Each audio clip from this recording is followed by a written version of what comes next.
Sou formado em comunicação social com ênfase em publicidade e propaganda, tá? Pela Universidade de Cruzeiro do Sul.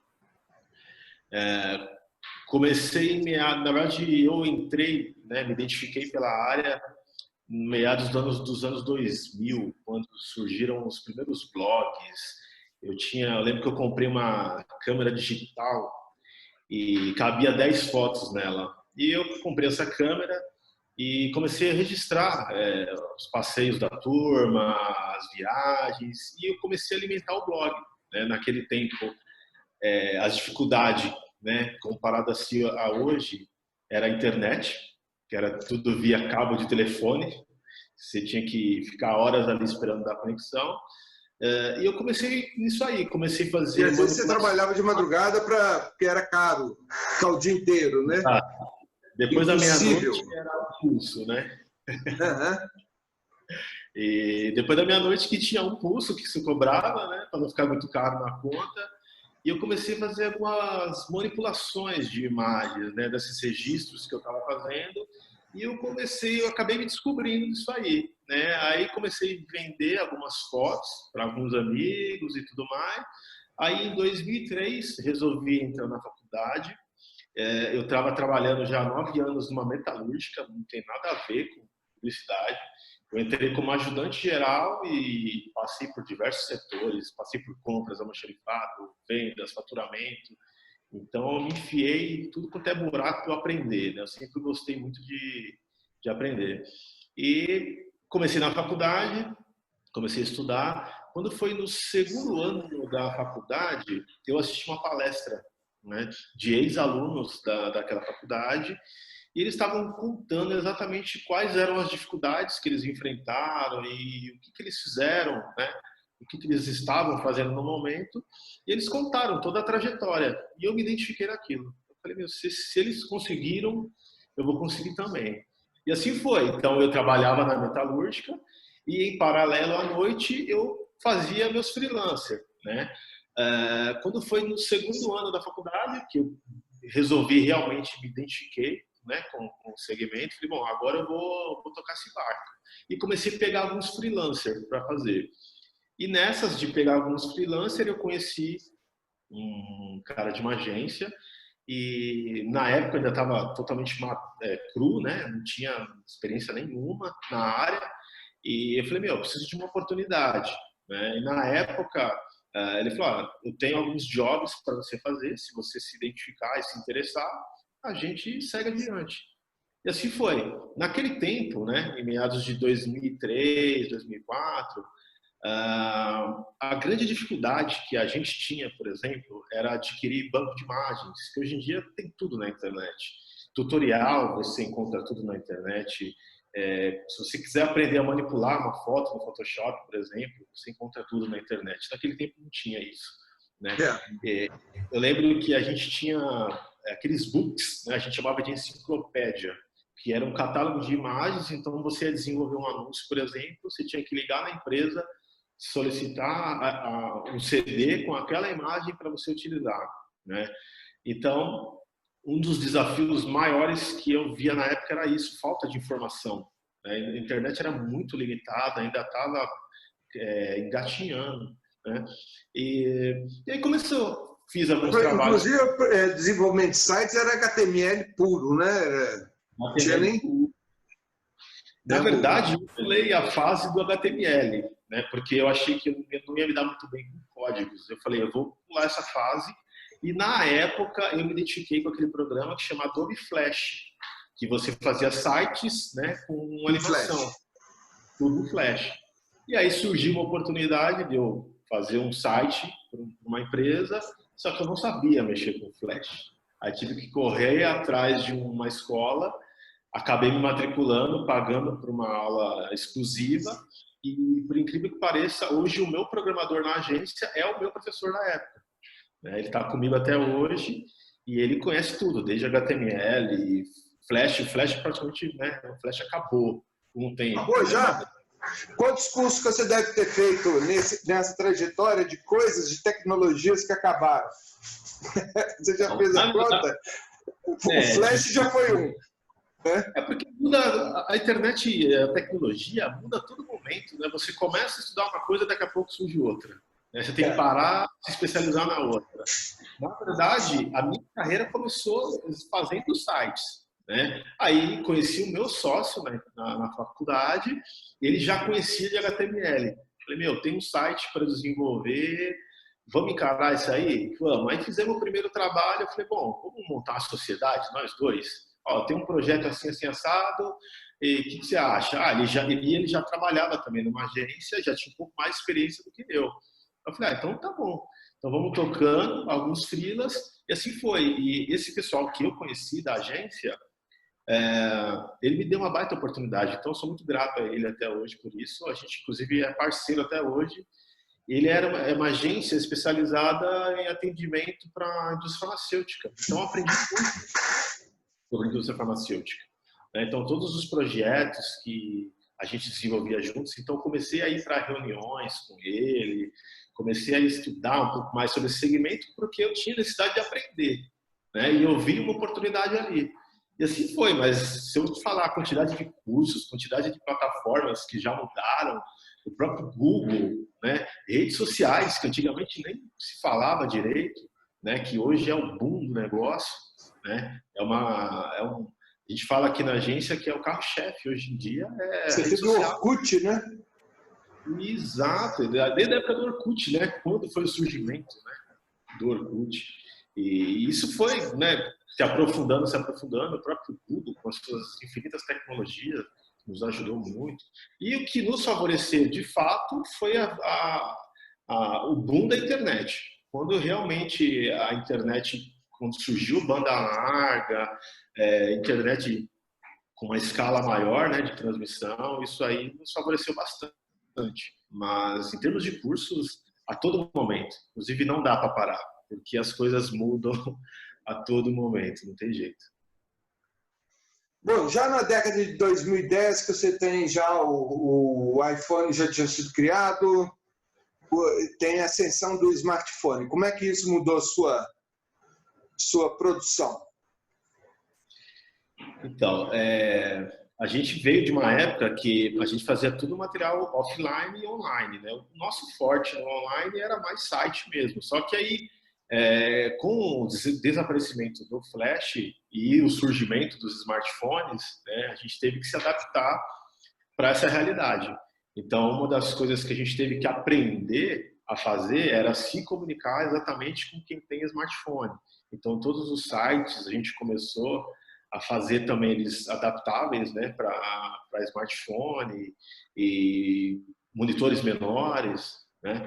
Então foi uma coisa que a gente conseguiu se adaptar bem, né? Eu fui aumentando de pouco em pouco a equipe. A minha experiência mesmo é mais na parte assim comercial, administrativa, financeira. Eu acabo fazendo de tudo um pouco, mas eu gosto também da tecnologia. Eu estou sempre me enfiando nos cursos, nas plataformas. E para a gente foi um desafio, foi um marco, né? Porque a gente estava acostumado com a publicidade tradicional, revista, materiais offline, no máximo ali tinham algumas páginas em flash. A gente desenvolvia também muitas apresentações em flash. E aí a gente se deparou com essa realidade. Bom, agora nós temos que aprender como que a gente vai se comunicar com esse público, né? E foi um desafio interessante, graças a pessoas que vieram trabalhar com a gente, que já era desse segmento também, já tinham um know-how, né, tecnológico muito bom, e acabou se juntando ao nosso time aí, e a gente conseguiu dar conta do recado. Na década de 2000, a gente tinha um pouco uma concorrência dos famosos sobrinhos, né? Que eram aqueles jovens que faziam baratinho os trabalhos, né? E que quando a gente esbarrava, quando a gente via, tinha esbarrado num sobrinho, né? Eu imagino que 2010 foi uma aceleração também do marketing digital, chamado marketing digital, né? Como é que você avalia essas concorrências que vão surgindo? Inclusive, assim, hoje eu não sei até que ponto que a gente tem ainda uma concorrência muito grande de uma percepção de que a internet é tecnologia, não é comunicação. Então, escolhem uma pessoa da tecnologia para fazer site. Sendo que, aliás, é uma coisa que me irrita profundamente a propaganda que diz: faça o seu site, construa o seu site, que é, a negação da comunicação. Né? Verdade, verdade. Como é que você vê essa coisa da concorrência, do desafio desse mercado? Na verdade, até hoje a gente sofre um pouco, né? Com o famoso sobrinho, com o famoso mais barato. Ah, eu encontrei um cara que faz pela metade do preço. A gente fala que às vezes é muito difícil você conseguir justificar o teu preço, né? Porque a publicidade, em algumas situações, ela não é bem vista. Então, por exemplo, época de pandemia, né? Pandemia, muitas empresas aí corta a comunicação, corta a publicidade, corta o marketing, né? Que é uma coisa totalmente, no nosso ponto de vista, totalmente errônea, né? Tendo em vista que se você está divulgando já está difícil, imagine se você parar de divulgar, né? Mas com o boom, né, da rede social, a gente percebeu que a comunicação mudou muito e vem mudando, né? Então, atualmente, por exemplo, eu tenho 2 gestores de tráfego aqui na agência que fazem toda a parte de monitoramento, métrica, definição de campanha, planejamento. Enfim, a gente percebeu que o rumo acabou, a publicidade em si, ela acabou migrando um pouco para o marketing digital, né? Se fala-se muito hoje sobre inbound marketing, né? Que são ferramentas da própria publicidade. Então, no meu ponto de vista, um dos nossos principais concorrentes hoje, a não ser os sobrinhos, né? É exatamente isso que você comentou. Hoje em dia tem tudo na internet. Então, se você quiser, por exemplo, desenvolver uma tua página na internet, já tem tudo. Já tem um aplicativo que você faz as suas artes, já tem as próprias ferramentas que te ensinam a criar os próprios anúncios, né? Uma das coisas que eu identifico isso, até como adiantando um pouco o nosso papo sobre futuro, né? É uma coisa que eu identifico exatamente isso, porque hoje em dia tem muito do faça você mesmo, né? Tem muita empresa, por exemplo, que os próprios profissionais de marketing resolvem por conta própria desenvolver. Eu tenho clientes, por exemplo, eles falam assim: Júnior, me envia arte aberta que eu consigo desenvolver por aqui. Então, a gente percebeu que a gente perde um pouco de espaço, né, por esse sentido. Mas a rede social, de fato, ela veio, né, como uma solução transformadora, né, e principalmente pós-pandemia, né? A gente percebeu que, na pandemia, quem estava muito no offline se desesperou, porque não tinha site, não tinha uma página na internet, não se fazia anúncio em Google, e foi aí que, na verdade... Não tinha comunicação, em síntese, né? Exato, exato. Não tinha comunicação, né? Aí eu perguntava para esses clientes: pô, mas como é que vocês se comunicavam com seus clientes antes? Era o famoso boca a boca, a indicação, um pega meu número de WhatsApp, indica para o outro, né? Então, eu acho que a pandemia, né, ela contribuiu muito, contribuiu muito. Eu acho que foi um ano de aprendizado, tanto para pequenas empresas, né, quanto médias e grandes empresas que se viram na necessidade de: e agora, o que eu faço? Né? O próprio fator home office, né, que antigamente era um pouco explorado, né, e é uma coisa que virou tendência, né? Agora dá para se trabalhar de forma remota, sem se conectar, sem se ver, né? Então, dessa parte de rede social, eu digo que foi um grande marco. Assim, a gente vem aprendendo muito. A parte de, por exemplo, de gestão de tráfego, a gente começou a fazer há pouco tempo, porque a maioria dos clientes nos cobrava resultado. E a gente identificou isso, que não basta eu entregar um trabalho pela metade sem resultado. Então, como é que eu vou justificar que eu investi R$100 e eu vendi 1.000 se eu não tenho um documento que comprove isso? Então, foram coisas que a gente teve que apanhar, né? Errar um pouco para a gente aprender. E é um exercício diário. A verdade é essa: as coisas mudam o tempo inteiro, as plataformas mudam o tempo inteiro, e você tem que estar antenado, né? Por isso que a gente tem uma equipe aí bem dedicada, pessoal bem comprometido, e a gente tem entregado grandes trabalhos aí. Você tem assim, algum trabalho bacana de exemplo que é recente? Alguma coisa que te encheu de orgulho? Né? Eu costumo falar que todos os nossos projetos, né, são filhos, né? Tem um projeto específico que eu me orgulho muito, que eu comento até hoje com todo mundo que eu tenho a oportunidade de bater um papo.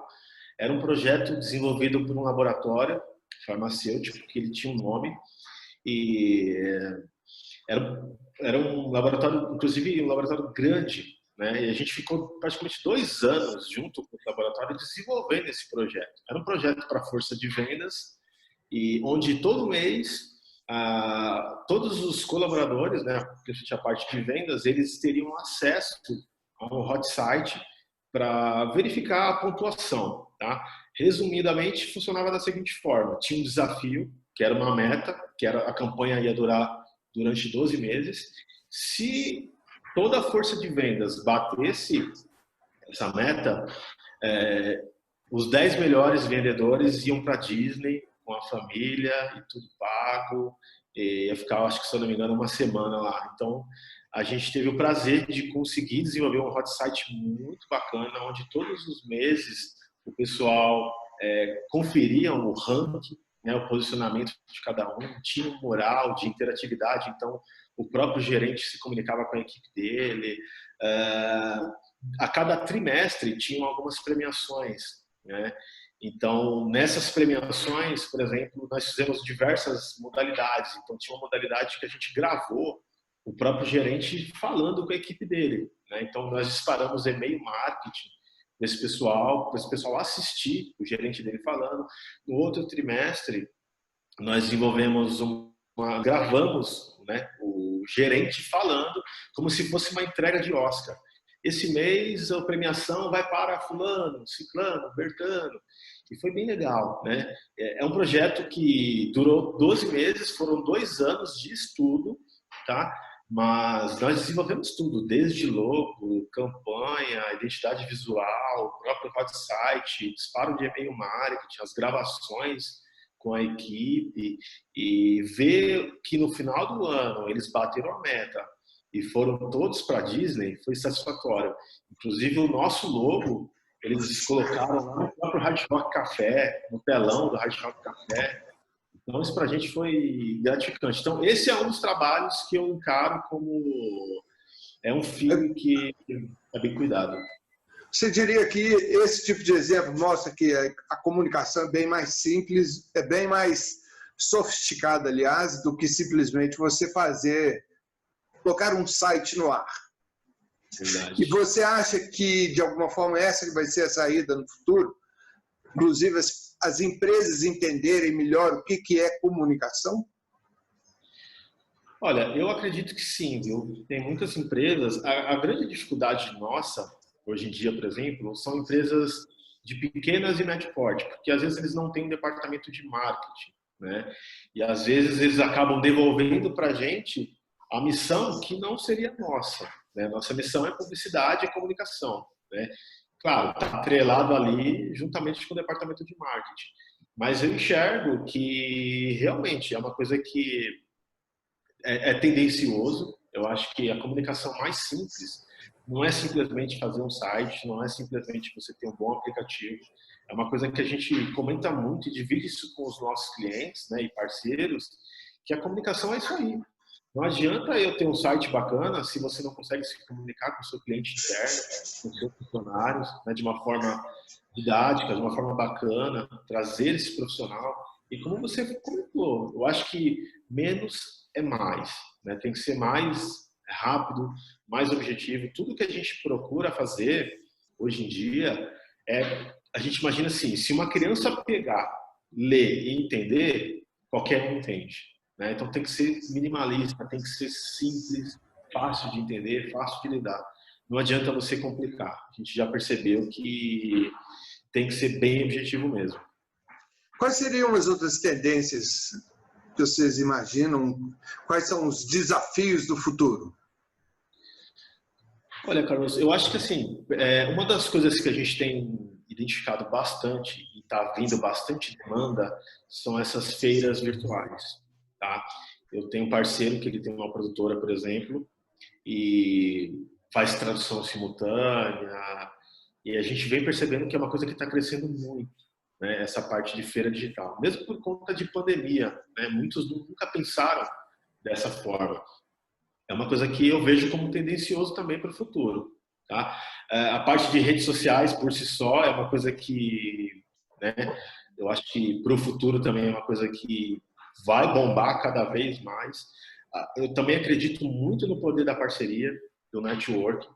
Eu acho que a velha publicidade, né, a publicidade tradicional ainda se resume bem, né, nesse quesito de você ter um bom network, um bom indicador de parceiros, é uma coisa que a gente vem reparando, pelo menos para a gente quase não prospecta, né? Então, a maioria dos clientes que nos procuram, primeiro, ou nos achou no Google, ou foi indicação, né? Pessoal que gostou do trabalho, indicou, né? Então, para o futuro, eu imagino essas coisas, e a tecnologia como um todo, né? A tecnologia como um todo, é como você falou, ou você aprende a tecnologia, não adianta você se formar, por exemplo, só numa profissão e levar ela ao pé da letra. Você vai ter que ter um aliado aí que é a tecnologia, é o seu smartphone, a sua rede social.